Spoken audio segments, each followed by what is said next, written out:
Hello and welcome to the April update from Pennyhill Junction. So in last month's video I showed the construction of this first baseboard frame. So the layout itself has 8 sections of baseboard which go right around the loft. So since then, over the last sort of 2 to 3 weeks, I've slowly but surely been working on more sections of baseboard.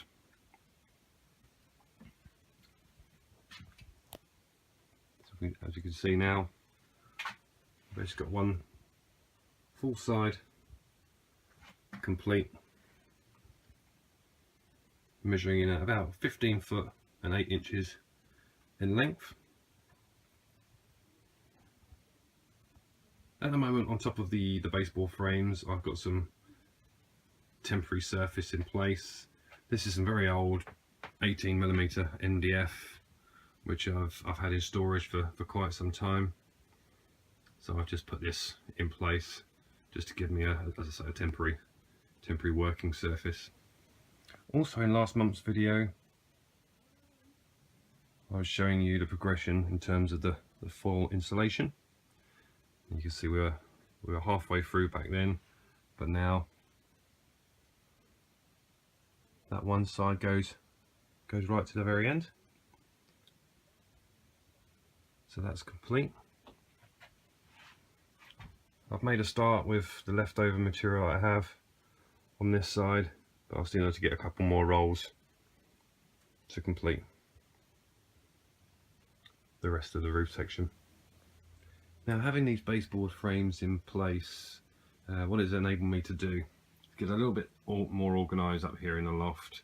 So it's not tidy, there's a lot of clutter, but it's given me somewhere just to keep stuff stored in one area of the loft, and help me to get a little bit more organised, but also free up some space now on the other side of the loft. So I'm in a position to begin construction on the other side. So now I've managed to get myself a bit more organised up here in the loft. For the first time I can really get a good idea of the size of the layout, the area of space that I have up here. This is, I think, the first opportunity I've been able to provide some images. See, that goes right to the very end there. To say 15 foot 8 inches in length. I think it's almost 9 foot wide when I last measured. You see it looking much more organised, much tidier, and yeah, still making some progress. Still slower than perhaps I'd want. Things are going to slow down even further, I think, over the next few weeks. I've pretty much run out of timber now, so my next purchase might not be for a few weeks now, while I save up the funds to get some more wood to start on this second side.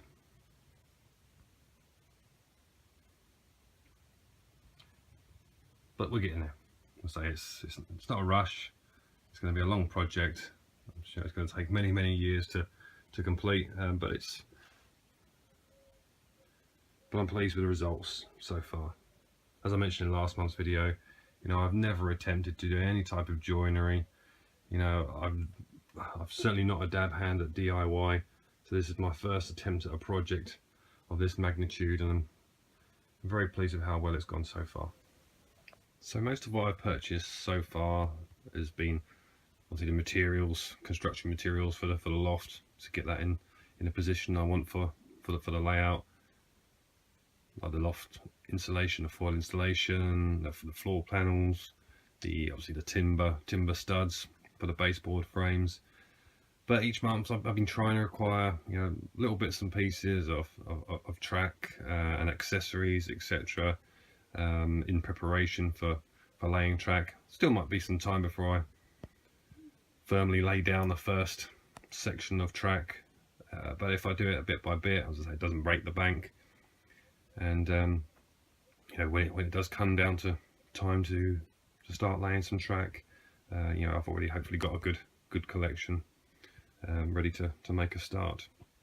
So what I have purchased in this last month, you'll see, so I've got some additional turnouts, Pico Electrofrog turnouts. Some of this track I managed to acquire as part of a sort of trading from Hatton's. I had a load of old Hornby points, all in excellent condition, still in its original packaging. But as you know from previous videos, I'm not using Hornby. I'm moving across to Pico Streamline track. So Hatton's kindly gave me some store credit where I could pick up some of the new track that's going to go on this new layout.